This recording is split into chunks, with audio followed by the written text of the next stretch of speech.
జై శ్రీకృష్ణం వందే జగద్గురుం. భగవద్గీత మకరందము 15వ అధ్యాయము పురుషోత్తమ ప్రాప్తి యోగము 3-4 శ్లోకములు.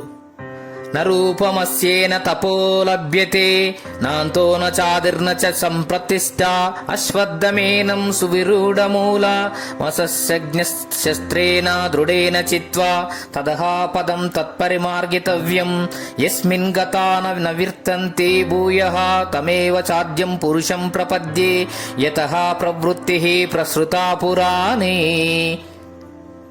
ఆ సంసార వృక్షం యొక్క స్వరూపము అలాగున ఇప్పుడు వర్ణింపబడిన రీతిగా ఈ ప్రపంచమున సంసారాసక్తి గల వారి చేత తెలియబడకున్నది. దాని ఆది గాని అంతము గాని మధ్యము స్థితి గాని కనబడకున్నది. గట్టిగా వేళ్లు పారిన ఈ సంసారమును అశ్వత్థ వృక్షమును అసంగమను బలమైన ఆయుధముచే నరికి వైచి అటు పిమ్మట ఏ సంస్థానమందు ప్రవేశించిన వారు మరలా వెనుకకు సంసారమునకు రారో, ఎవరి నుండి అనాది అయిన ఈ సంసార వృక్షము యొక్క ప్రవృత్తి వ్యాపించెనో అట్టి ఆదిపురుషుడకు పరమాత్మనే శరణు పొందుచున్నాను అనునిట్టి భక్తిభావముతో పరమార్థ పదమును వెదకవలయును. క్రిందటి శోకములందు వర్ణింపబడినలాగున ఊర్ధ్వమూలముగా అధశాఖగా ఇత్యాది రూపముగా ఈ సంసార వృక్షమేల కనిపించుటలేదు. సంసారాసక్తి గల అజ్ఞానుల కట్టి రూపము తెలియబడదు. దాని ఆద్యంత మధ్యములు కూడా తెలియబడవు. ఏలయనగా వారు దారిలో మునిగి ఉండ సత్యమును తెలుసుకొనజాలకున్నారు. చీకటిలో ఉన్న వారికి వస్తువులు గోచరింపబడనట్లు, ప్రకాశమునందు వస్తువులు తెలియనట్లు వైరాగ్యము, ముముక్షత్వము, ఆత్మజ్ఞానము కల వారికి దాని స్వరూపము గోచరించగలదు.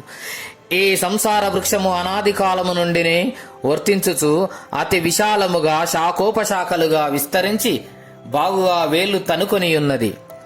కనుకనే దాని వేళ్లను గూర్చి వర్ణించినప్పుడు భగవానుడు రూఢమూలం అనిగాని విరూఢమూలం అనిగాని చెప్పక సువిరూఢమూలం అని చెప్పుటకు కారణము దాని వేళ్లు చాలా గట్టిగా పాతుకొని పోయినవని భావము.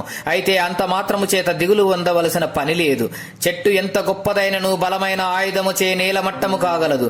అట్లే ఈ సంసార వృక్షమును ఛేదించుటకు భగవానుడు చక్కని ఆయుధమును సూచించెను. అది ఏ అసంగము.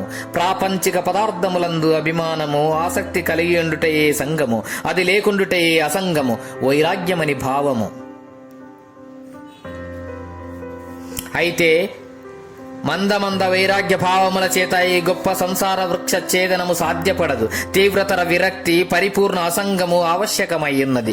కనుకనే దృఢేన అను పదమును భగవానుడు ప్రయోగించను. ఒక పెద్ద ఫ్యాక్టరీలో ఒక మూల చక్రమునకు బెల్టు తెగినచో అన్ని యంత్రములను ఎట్లా ఆగిపోవునో అట్లే ఈ సంసారమను బృహద్ యంత్రాంగమంతయు సంగరాహిత్యము అసంగముచే స్తబ్దమైపోవును. మహనీయులు ఈ ప్రపంచమున ఉన్నప్పటికీ ఎట్టి అసంగభావమే కలిగియుండి సంసార బాధలెవ్వియూ లేకయుందురు. అయితే ఈ అసంగత్వము బాహ్యముననే గాక అభ్యంతర సంకల్పములందును కలిగి ఉండవలను. అప్పుడే ఆ సంగము పరిపూర్ణము కాగలదు. జై శ్రీకృష్ణం వందే జగద్గురుం. గీతాచార్యులు.